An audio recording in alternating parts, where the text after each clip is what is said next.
Hello students, वाइलिप application के इस platform में आप सबका स्वागत है। आज हम नीट एग्जामिनेशन प्रिपरेशन स्ट्रेटेजी के बारे में डिस्कस करना चाहेंगे। First of all let me introduce my self. मेरा नाम इंद्रनील ब्रह्मा है। फॉर ओवर लास्ट 17 ईयर्स मैं स्टूडेंट्स को फिजिक्स पढ़ाता हूँ। स्टूडेंट्स जो कि एस्पिरेंट्स हैं प्री मेडिकल और प्री इंजीनियरिंग एग्जामिनेशंस के लिए।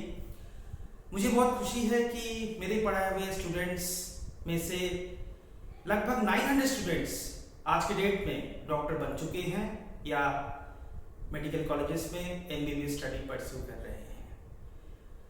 वेल स्टूडेंट्स, सबसे पहली बात है, जैसे मैंने कहा आपको कि we are going to discuss about NEET preparation. NEET preparation या नीट एग्जामिनेशन के 2 दिन पहले या जब आप नीट एग्जाम फाइनली अपेयर करने जाएंगे, जब आपका कॉन्फिडेंस लेवल कैसा रहेगा, ये डिपेंड करता है कि आपका प्रिपरेशन स्ट्रेटेजी कैसा रहा through out the year and more importantly last के 45 डेज या 30 डेज टाइम ड्यूरेशन में। लास्ट के 45 डेज या 30 डेज का टाइम ड्यूरेशन प्रिपरेशन के लिए सबसे ज्यादा इंपॉर्टेंस रखता है। तो किस तरीके से हमें लास्ट फ्यू वीक्स में नीट प्रिपरेशन को स्ट्रीमलाइन और चैनलाइज करना है, उसी के बारे में आज का सेशन है। आज हम उसके बारे में डिस्कस करेंगे। स्टूडेंट्स, सबसे पहले let me start with preparation strategy,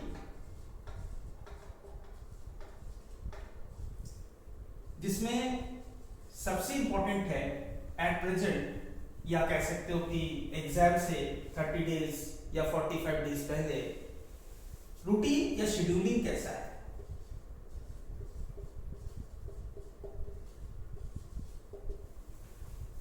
सीधी सी बात है कि per day what time you are study, मतलब कितने टाइम आप पढ़ रहे हैं।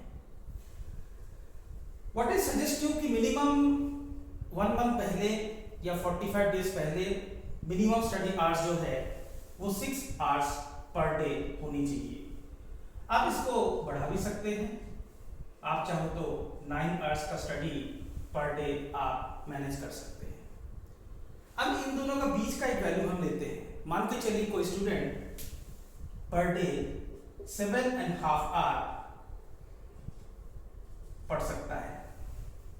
नाउ ऐसा नहीं है कि आप ये जो 7.5 आवर है कंटिन्यूसली पढ़ाई करें या 2 पार्ट में डिवाइड करके उसकी पढ़ाई करें। सबसे पहली बात स्टूडेंट्स ऐसा है कि देखिए, फिजिक्स, केमिस्ट्री और बायोलॉजी 3 सब्जेक्ट में कोई एक सब्जेक्ट आपके लिए स्ट्रॉन्ग हो सकता है, किसी एक में आप कंपैरेटिवली वीक भी हो सकते हो। बट व्हाट आई एडवाइज कि जो भी पर डे आपका स्टडी आवर्स है उसे आप 3 इक्वल पार्ट्स में डिवाइड करें। 7.5 आवर अगर आप स्टडी पर डे आपका शेड्यूल में है, आप पढ़ सकते हैं कंफर्टेबली। तो इन सच केस फिजिक्स, केमिस्ट्री और बायोलॉजी इन तीनों को इंडिविजुअली 2.5 आवर असाइन करें। बिकॉज मैं फिजिक्स का टीचर हूं, तो फिजिक्स प्रिपरेशन के बारे में आपको अच्छी तरीके से बता पाऊंगा। जहां तक फिजिक्स की बात है स्टूडेंट्स, आप सभी जानते हो कि ये सब्जेक्ट जो है इसमें आपको ज्यादा डिमांड प्रैक्टिस की है, क्योंकि प्रैक्टिस से ही आप स्पीड और एक्यूरेसी पा सकते हैं। तो मैं सजेस्ट करता हूं कि फिजिक्स के लिए अगर आपने 2.5 आवर है आपको पढ़ने के लिए, तो उसमें से 1 आवर यानी टोटल टाइम जितना आप पढ़ोगे एक सब्जेक्ट को आप असाइन करोगे, उसका लगभग 40% ऑफ द टाइम आप थ्योरेटिकल स्टडी में यूटिलाइज कीजिए। रेस्ट ऑफ द टाइम यानी ऑलमोस्ट 60% ऑफ द टाइम आप प्रैक्टिस यानी क्वेश्चन सॉल्विंग में इन्वॉल्व रहिए। फिजिक्स के लिए आप सभी जानते हो कि जितना हम क्वेश्चंस प्रैक्टिस करेंगे उतना ही अपने कंसेप्ट क्लियर होते जाएंगे। फिजिक्स में कभी ये मत करना कि हम किसी क्वेश्चन बैंक को देखें, उसमें 30, 40, 50 क्वेश्चन हैं, हम उसे सॉल्व करने से पहले यूजुअली स्टूडेंट्स सोचते हैं कि यार इस चैप्टर का तो theory properly it is not clear to us. Theory को हम बार बार पढ़ते हैं, उसके फॉर्मूले को हम बार बार पढ़ते हैं, 1 slot, 2nd slot, 3rd slot, 3-4 बार हमने पढ़ा, फिर हमने क्वेश्चन बैंक को ट्राई किया है। दिस इज नॉट द वे। आप एक बार सारे फॉर्मूले पढ़िए, सारे फॉर्मूले को आप रिटन प्रैक्टिस जरूर करें, फिर आप क्वेश्चन बैंक को ट्राई करें। आप देखेंगे, सपोज कीजिए क्वेश्चन बैंक में 30 क्वेश्चन है, एक पर्टिकुलर चैप्टर आपने डिसाइड किया कि आज मुझे कैपेसिटर का चैप्टर पढ़ना है, और आपने फॉर्मूला पढ़ लिया, उन्हें मेमोराइज भी कर लिया, आपने 2-3 बार नोटबुक में उसका लिख कर रिटन प्रैक्टिस भी कर लिया है, फिर आपने क्वेश्चन बैंक ट्राई किया है, तो हो सकता है कि 30 क्वेश्चन में से आप 20 क्वेश्चन सॉल्व कर पाए और 10 क्वेश्चन आपसे नहीं बन पाए। तो तरीका यह है स्टूडेंट्स कि जिन 10 क्वेश्चन को आप नहीं कर पाए, उन 10 क्वेश्चन के लिए you go back to the theory, आप एक बार रेफर कीजिए और उन क्वेश्चन को फिर एक बार ट्राई कीजिए। थ्योरी को बार बार पढ़ना कोई सॉल्यूशन नहीं है और टाइम लिमिटेड है। अगर आप 9 आवर्स पर डे भी असाइन करते हो स्टडीज के लिए, तो भी आप सोच कर देखिए, हर सब्जेक्ट के लिए आपको 3 आवर्स मिले हैं, लगभग 1 आवर या 1.5 आवर आपको एक पर्टिकुलर चैप्टर का थ्योरी पढ़ने के लिए मिलता है। तो उस टाइम को आप प्रॉपरली स्ट्रेटेजिकली आपको यूटिलाइज करना है। पूरे दिन आपको नहीं मिलेगा एक पर्टिकुलर चैप्टर का थ्योरी पढ़ने के लिए। तो किस तरीके से आप थ्योरी पढ़ेंगे किसी पर्टिकुलर चैप्टर का, क्या क्या इंग्रेडिएंट्स हैं? आप सबसे पहले बेसिक डेफिनेशंस, उसके बाद क्वेश्चन सॉल्व करने के लिए जो जो बेसिक फॉर्मूले के रिक्वायरमेंट है उन्हें आप पढ़ेंगे, उन्हें आप 2 बार 3 बार प्रैक्टिस करेंगे। रिटन प्रैक्टिस के लिए मैं हमेशा सजेस्ट इसलिए करता हूं क्योंकि इसका भी एक इम्पोर्टेंस है।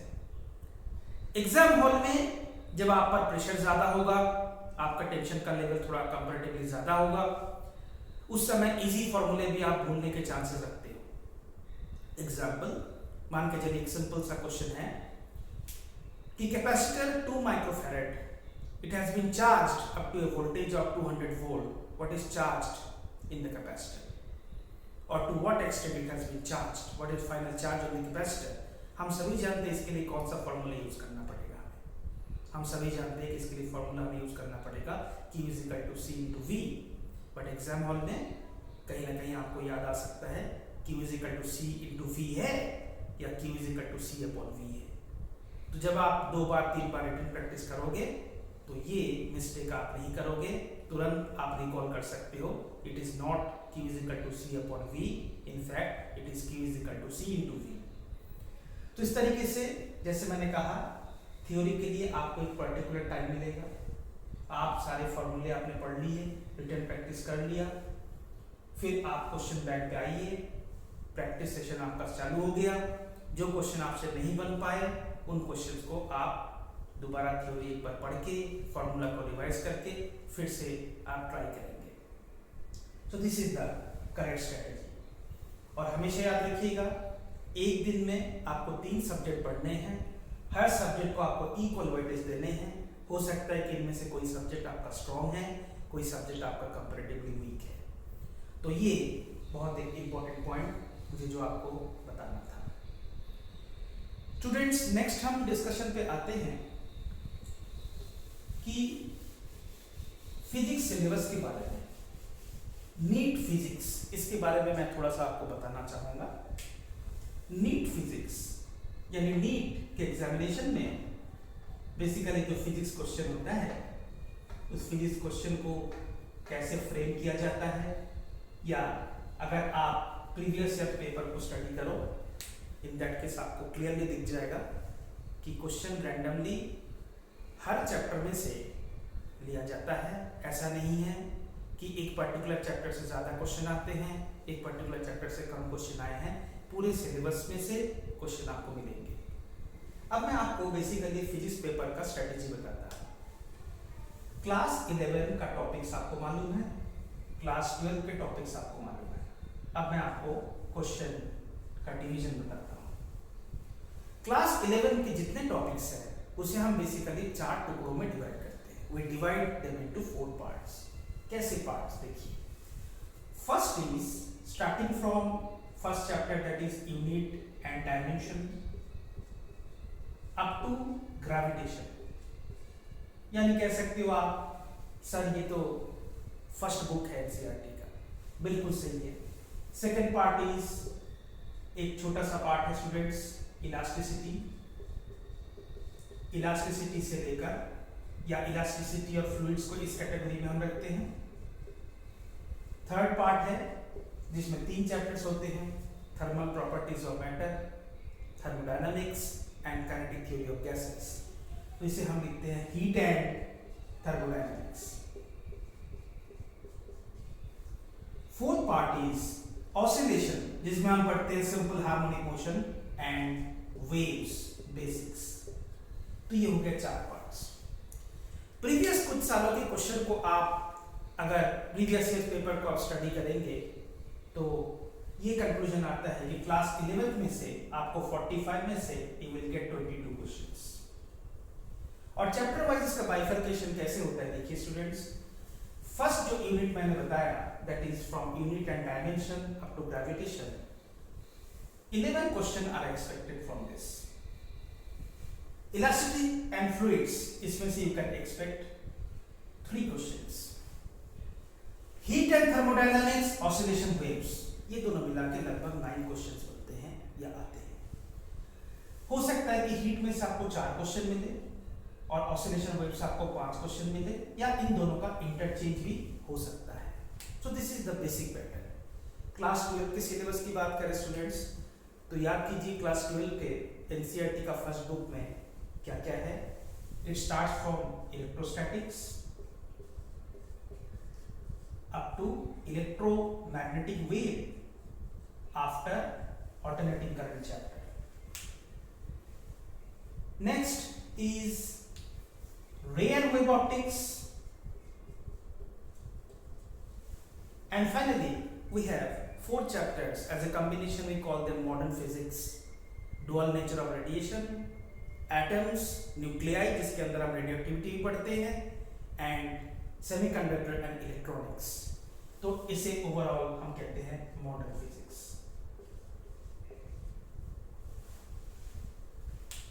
पेपर्स को जैसे मैंने कहा एनालाइज करेंगे तो आपको मिलेगा क्लास 12 में से सिलेबस में से you will gate 23 question out of 45।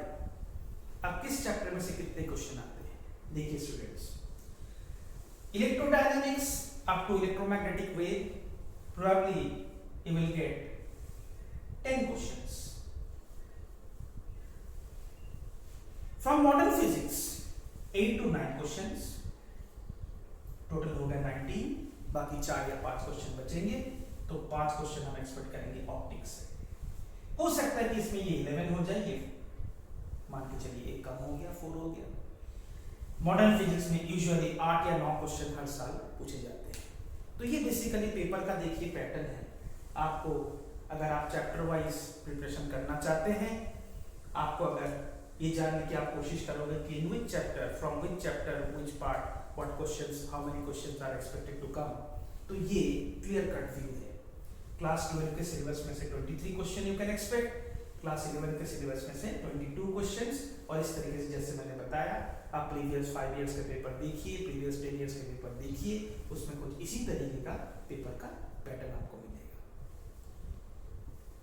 Well students, देखिए चैप्टर का बाइफर्केशन तो मैंने आपको बता दिया फिजिक्स के लिए।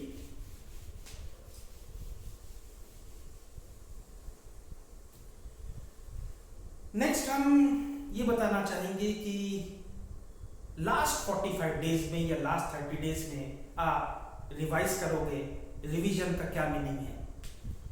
सो रिवीजन का स्ट्रेटेजी क्या है।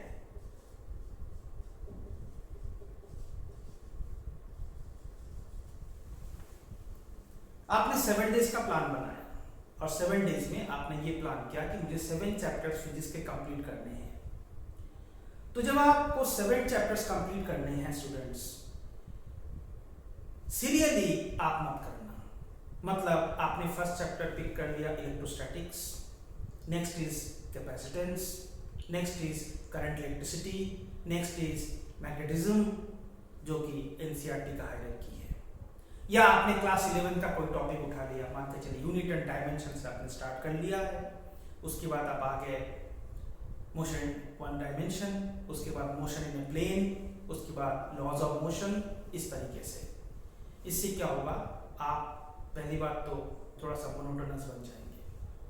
बट मेरा सजेशन ये है कि अगर आपने 7 चैप्टर्स रिवाइज करना है 7 दिनों में, तो व्हाट आई सजेस्ट यू कि क्लास 11 में से आपने पिक कर लिया laws of motion, laws of motion आपने पिक कर लिया। फिर नेक्स्ट डे आपने पढ़ लिया, मान के चलिए कैपेसिटी, नेक्स्ट डे आपने पढ़ लिया, मान के चलिए K T, kinetic theory of gases, next day आपने पढ़ लिया, मान के चलिए एसएच। तो इस तरीके से चैप्टर्स को आपको रैंडमली पिक करना है। अब रिवीजन मतलब क्या है बेसिकली, आपको कब पता चलेगा कि yes I am ready to take the final exam, my revision is over, what is the basic requirement for your revision. देखिए आपने डिसाइड किया कि हमें एक दिन में लॉज ऑफ मोशन को रिवाइज करना है। लॉज ऑफ मोशन एक ऐसा चैप्टर है स्टूडेंट्स जिसमें हम खूब सारे क्वेश्चन करते हैं क्लास 11th में, बट रिवीजन के टाइम में आप 1000 क्वेश्चन तो करेंगे नहीं। आपके पास रिवीजन के लिए एक पर्टिकुलर टाइम है, मान के चलिए आपने फिजिक्स को 3 घंटे आपको पढ़ने हैं, 1 घंटे में आपको सारे फॉर्मूले रिवाइज करने हैं, सारी थ्योरी रिवाइज करना है, और 2 घंटे मान के चलिए आपको प्रैक्टिस के लिए मिला है। तो 2 घंटे में आपको कितने क्वेश्चन करना चाहिए, मान के चलिए 60 क्वेश्चन, 70 क्वेश्चन, 80 क्वेश्चन, 70-80 क्वेश्चन आप कर सकते हैं। नाउ द क्वेश्चन इज कौन से क्वेश्चन हम सॉल्व करें। तो मेरा सजेशन ये है कि स्टेज पर हमेशा आप चैप्टर वाइज देखिए, एक ऑथेंटिक बुक आपके पास होनी चाहिए जो कि chapter wise previous year paper है।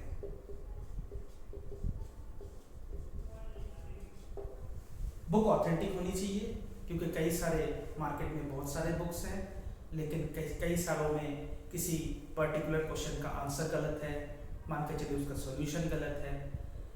आई सजेस्ट यू कि वाइली पब्लिकेशन का ऐसा ही एक बुक है कि NEET chapter wise solution, year 1998 से लेकर 2019 तक मोस्ट अपडेटेड जो है, ये बुक आप अपने पास रखिएगा। आपके नियरेस्ट जो बुक शॉप है उससे आप परचेज कर सकते हैं, या ऑनलाइन किंडल पर प्लेटफॉर्म में ये बुक आप अवेल कर सकते हो। लास्ट 30 डेज के प्रिपरेशन के लिए वाइली का और एक बुक है जिसको मैं सजेस्ट कर सकता हूँ, वो है वाइली के लिए लास्ट 30 डेज का एक रिवीजन प्रिपरेशन बुक। स्टूडेंट्स, इस स्टेज पर आप किसी एक चैप्टर में थाउजेंड्स या 500 क्वेश्चंस नहीं करोगे, नहीं कर सकते हो। तो रिवीजन का मतलब आप एक चैप्टर को रिवाइज कर चुके हो, तो कैसे आपको पता चलेगा। क्या मैंने कहा कि क्या आपको सारे फॉर्मूले पता है, क्या आपने एनसीईआरटी को एक बार देखा है कि उस चैप्टर में क्या क्या लिखा हुआ है। और एक इंपॉर्टेंट बात मैं आपको कहूं कि एनसीईआरटी के पेजेस को आप पढ़िए, किसी एक चैप्टर में ब्लू बॉक्स के अंदर कुछ थ्योरी लिखे होते हैं, उसको आप जरूर एक बार पढ़िए, उसमें अंडरलाइन करके रखिए कि इसमें से एक ऑब्जेक्टिव क्वेश्चन फ्रेम हो सकता है। इस पर आप ध्यान जरूर दीजिएगा। सो एक चैप्टर का रिवीजन इज ओवर। आपको कैसे पता चलेगा कि आप सारे फॉर्मूले जानते हो, आपने सारे फॉर्मूले मेमोराइज कर लिया है, जो जो ऑब्जेक्टिव क्वेश्चन प्रैक्टिस के लिए रिक्वायर्ड है, आपने उनके रिटन प्रैक्टिस भी कर लिया है, और प्रीवियस ईयर पेपर के आपने उस चैप्टर के 40-50 एवरेज में क्वेश्चन आपने सॉल्व कर लिया है। That's all. इससे ज्यादा आपके पास टाइम नहीं है, और यही रिवीजन के लिए काफी है। जैसे मैंने पहले भी कहा स्टूडेंट्स कि कभी भी किसी चैप्टर को एक्सरसाइज ट्राई करने के लिए बार बार थ्योरी आप नहीं पढ़ेंगे। थ्योरी आप पढ़ेंगे क्या, फिजिक्स में खास करके फॉर्मूले बस, और उसको आप 2-3 बार लिखकर प्रैक्टिस करेंगे, दैट इज इनफ। नेक्स्ट जो मैं आपको बताना चाहूंगा अबाउट कॉमन मिस्टेक्स जो आपको अवॉइड करना है। देखिए फिर मैं आपको एग्जांपल दूंगा कुछ कॉमन मिस्टेक्स का।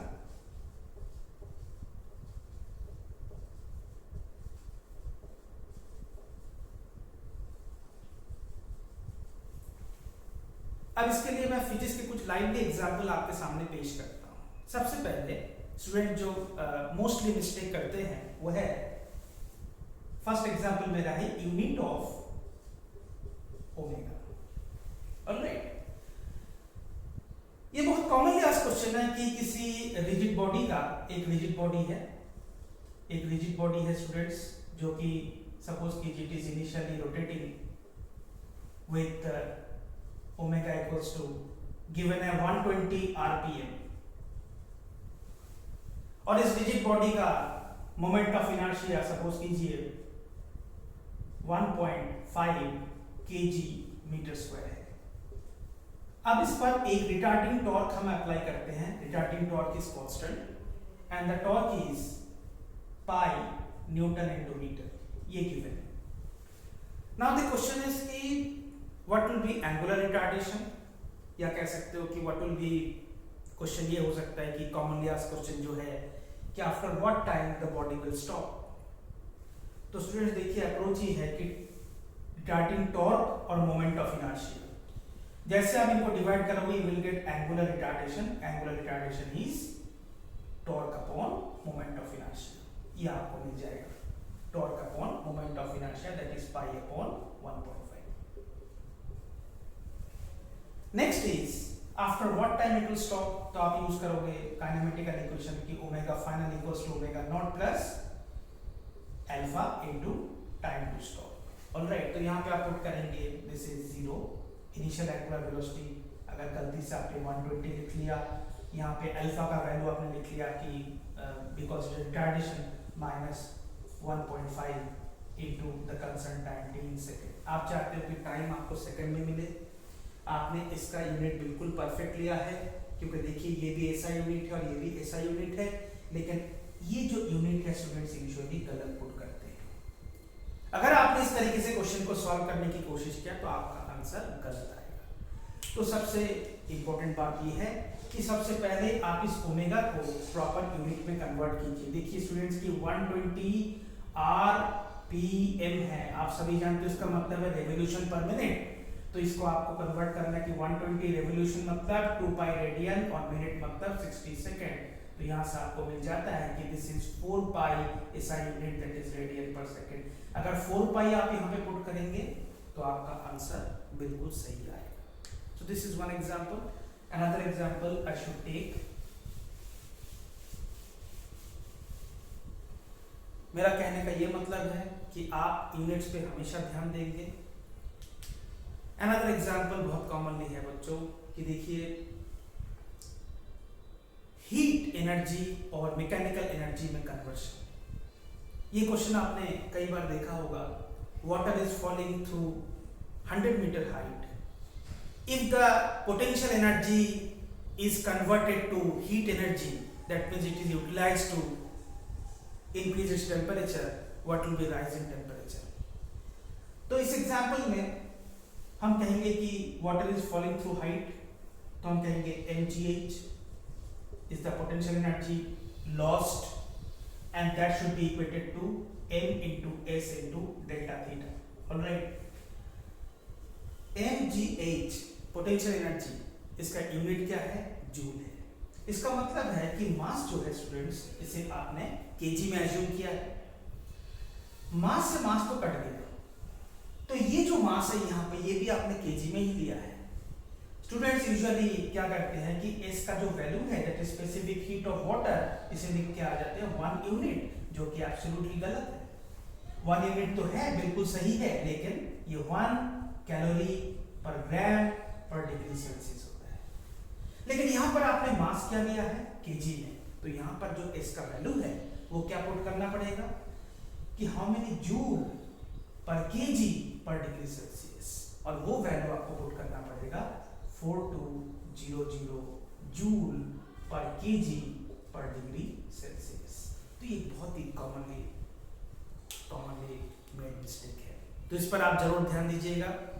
और कुछ मिस्टेक्स के बारे में आपको मैं बताता हूँ कि जब आप किसी क्वेश्चन को सॉल्व कर रहे हैं, यहाँ पे डेंसिटी ऑफ वाटर का रिक्वायरमेंट है, आप तुरंत उसको 1 लिख के चले जाते हो, जो कि गलत है। आपको ऐसा यूनिट पुट करना है तो आपको लिखना पड़ेगा इट इज 1000 kg/m³, तब जाके आप क्वेश्चन का सही जवाब असाइनमेंट में पा सकते हैं। तो इस तरीके से स्टूडेंट्स देखिए, कुछ यूनिट्स पे आपको ध्यान देना है, कॉमन मिस्टेक्स को आपको अवॉइड करना है जरूर। ये कुछ एग्जांपल्स मैंने आपके सामने पेश किया है। फिर मैं आपको बताता हूँ कि जो एग्जाम स्ट्रेटेजी है, मान के चलिए एग्जाम स्ट्रेटेजी यानी टाइम मैनेजमेंट, इसे आप कैसे मैनेज करेंगे, या कह सकते हो कि एग्जाम स्ट्रेटेजी इसे आप कैसे मैनेज करेंगे, यानी एग्जाम का स्पीड, रियल लाइफ सिचुएशन आप कैसे लाएंगे।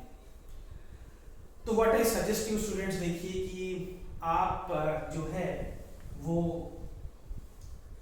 अभी तो आप मान के चलिए चैप्टर वाइज प्रैक्टिस किए जा रहे हैं। एग्जाम से कम 15 दिन या 10 दिन पहले का जो सिचुएशन है उसमें आप क्या करेंगे, टाइम बाउंड प्रैक्टिस जरूर करें। टाइम बाउंड प्रैक्टिस,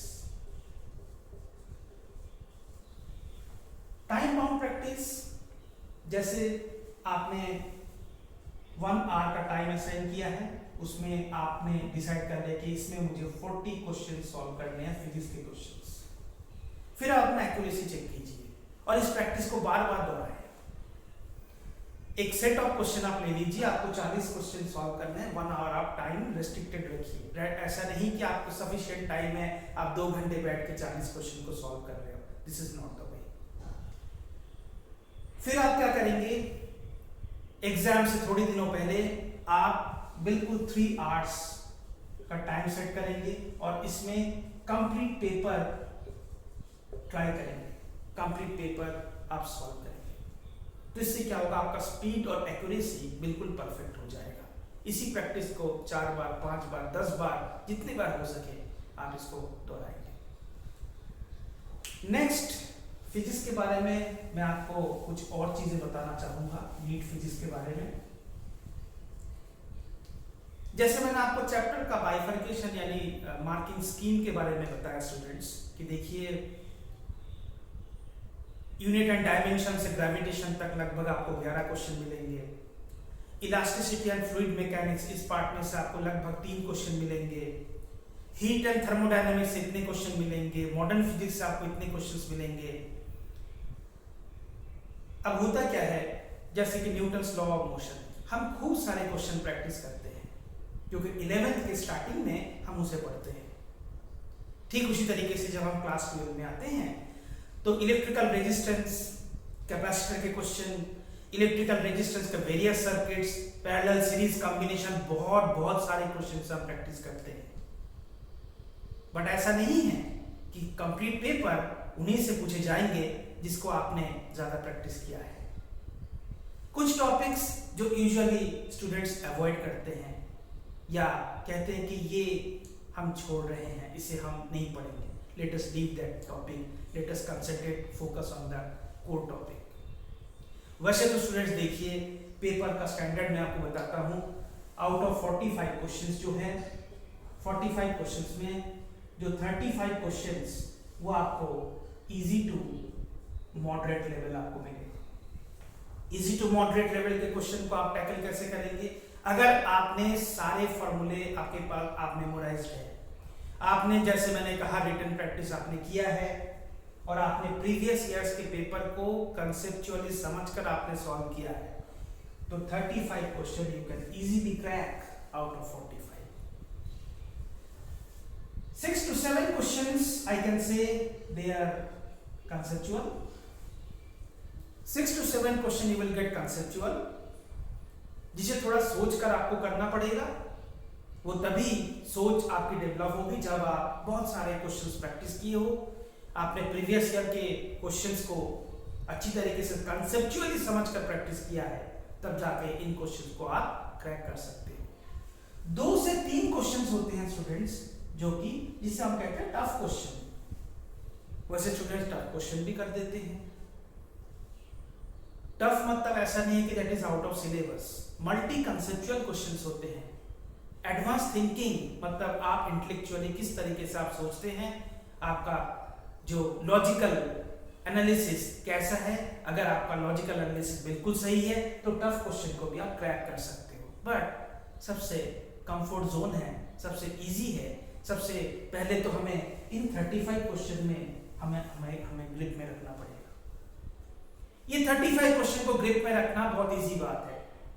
यकीन मानिए सारे फॉर्मूले आपको याद है कि नहीं, ये कहने से नहीं चलेगा कि ऑप्टिकल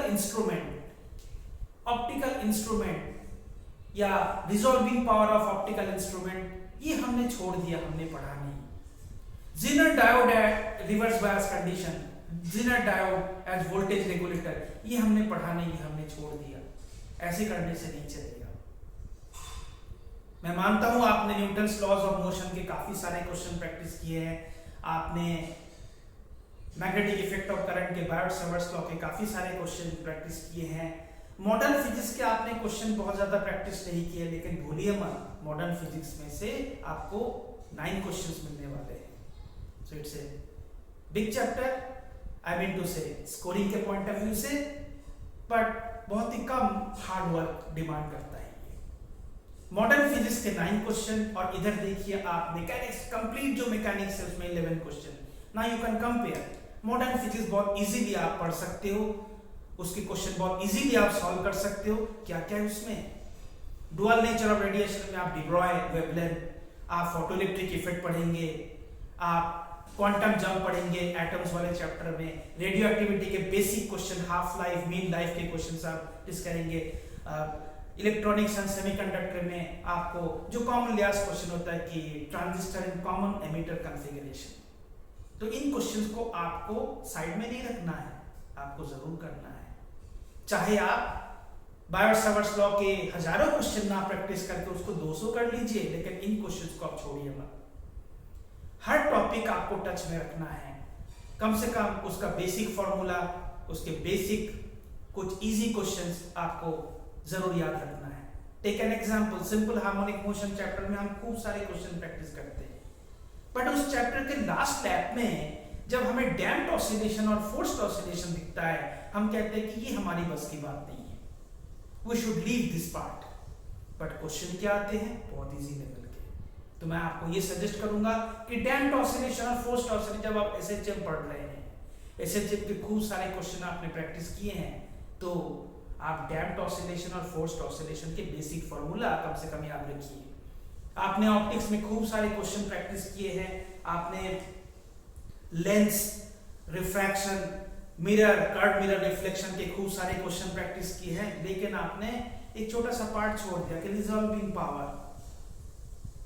आपने वेव ऑप्टिक्स पढ़ लिया, लेकिन आपने पोलराइजेशन का पार्ट ये हम छोड़ रहे हैं, इसी से ये ज्यादा इंपॉर्टेंट है। ऐसा नहीं है students, these are important topics question point of view से, तो आपको कोई भी टॉपिक ऐसे नहीं छोड़ना चाहिए। ये मेरा एडवाइस है, ये मेरा सजेशन है। तो जैसे मैंने आपको बताया स्टूडेंट्स कि देखिए ओवरऑल 45 क्वेश्चंस में 35 क्वेश्चन को ग्रिप में लाना बहुत इजी है। क्यों, कैसे लाएंगे, मैं एक बार फिर से आपको बता रहा हूँ, रिकॉल करता हूँ। देखिए आपको सारे फॉर्मूले याद होने चाहिए, हर चैप्टर का हर कंसर्न फॉर्मूला आपको मालूम होना चाहिए। जहां थ्योरेटिकल पार्ट है आप उस थ्योरेटिकल पार्ट के 4-5 लाइन जरूर पढ़िए, जो क्वेश्चन बन सकता है।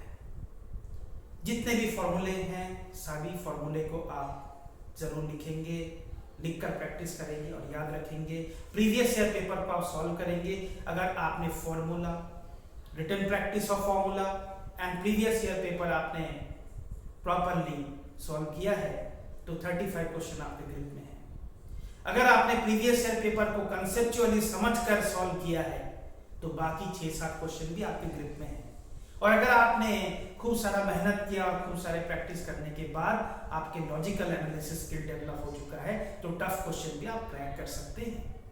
टफ मतलब ऐसा नहीं है कि that is out of syllabus, ये लॉजिकल थिंकिंग वाले क्वेश्चंस होते हैं।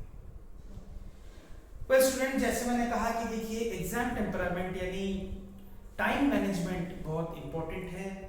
तो लास्ट के जो 10 या 15 दिन जब आपके पास बचेंगे तब अपने प्रिपरेशन को, अपने प्रैक्टिस को हमेशा आप क्या करेंगे, हमेशा टाइम बाउंडेड रखेंगे। अगर आपने फिजिक्स के 40 क्वेश्चन आपको प्रैक्टिस करने हैं, आप 1 आवर का टाइम रखेंगे। अगर आप मानिए फुल पेपर सॉल्व करना चाहते हैं तो उस पेपर को लेके ना तो बीच में उठ जाइए और ना ही आप उस पेपर को 4-5 घंटे में सॉल्व कीजिए। आप एग्जैक्टली 3 आवर्स रिस्ट्रिक्टेड रखिए और उन 3 आवर्स में ही आपको फुल पेपर समझ के, फाइनल पेपर समझ के उसे सॉल्व करना है। और ये एक बार नहीं, ये आपको बार बार रिपीट करना है, सो दैट आप जब फाइनल एग्जाम में अपीयर करेंगे, when you are going to take the final exam, आपको ये फील नहीं होगा कि this is something extraordinary, this is something awkward. ऐसा नहीं है, क्योंकि आप उससे पहले प्रैक्टिस कर चुके होंगे। तो स्टूडेंट्स, कॉन्फिडेंस कैसे आएगा? एग्जाम से 2 दिन पहले, मान के चलिए परसों एग्जाम है या कल एग्जाम है या अभी मैं एग्जाम हॉल में जा रहा हूं, कॉन्फिडेंस कैसे आएगा?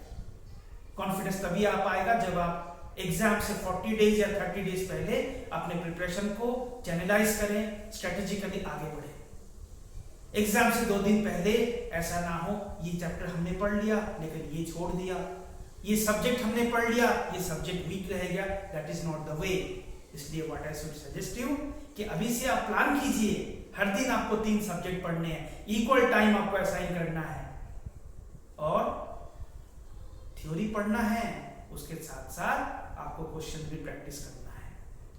तब जाके आप जब एग्जाम हॉल में एंटर करेंगे, उससे पहले आपको कॉन्फिडेंस बिल्डअप होगा। एक एग्जांपल दे रहा हूं, 30 दिन आपने हर दिन 40 क्वेश्चन प्रैक्टिस किए हैं फिजिक्स के, तो 30 into 40 आप मल्टीप्लाई कर लीजिए, कितने हज़ार क्वेश्चन हो जाते हैं, 1000 प्लस क्वेश्चन हो जाते हैं, 1200 क्वेश्चन होते हैं। तो जब एग्जाम से 2 दिन पहले आपको फील होगा, नहीं हमने तो प्रीवियस सारे 20 ईयर्स के पेपर सॉल्व किए हैं, हमने इतने सारे क्वेश्चंस प्रैक्टिस कर लिए हैं, दैट मीन्स हमारा रिवीजन, हमने वो भी देखा है जो क्वेश्चन हमसे नहीं बन पाए, उसके कंसर्न थ्योरी क्या है, हमने उन क्वेश्चंस को भी मार्क किया है जो क्वेश्चन हमें बड़े टफ लगे, उसे हमने 2 बार किया है प्रैक्टिस, 3 बार किया है प्रैक्टिस, तो आपको एक इंटरनली कॉन्फिडेंस आपका बिल्डअप होगा।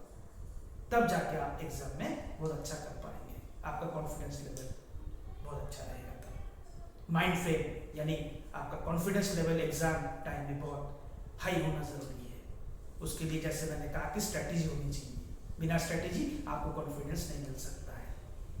तो स्टूडेंट्स, मेरा फाइनली ये कहना है कि लास्ट के जो 40 डेज है, लास्ट के जो 30 डेज है, इन दिनों में अपने प्रिपरेशन को आप प्रॉपरली चैनलाइज कीजिए, स्ट्रीमलाइन हो जाइए और आपको, जैसे मैंने बार बार कहा कि आपको मिनिमम 6 आवर्स पढ़ना चाहिए।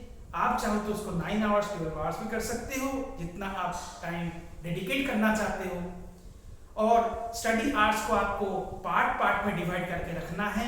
1.5 घंटे फोकस होकर आपने पढ़ाई कर लिया, 2 घंटे आपने फोकस होकर पढ़ाई कर लिया, बीच में आधे घंटे का आपने स्लॉट रखा। ऐसा नहीं कि 3 घंटे आप किताब लेके बैठे हो या 4 घंटे से आप क्वेश्चन सॉल्व किए जा रहे हो, माइंड फैटिग हो जाएगा, ऐसा नहीं है।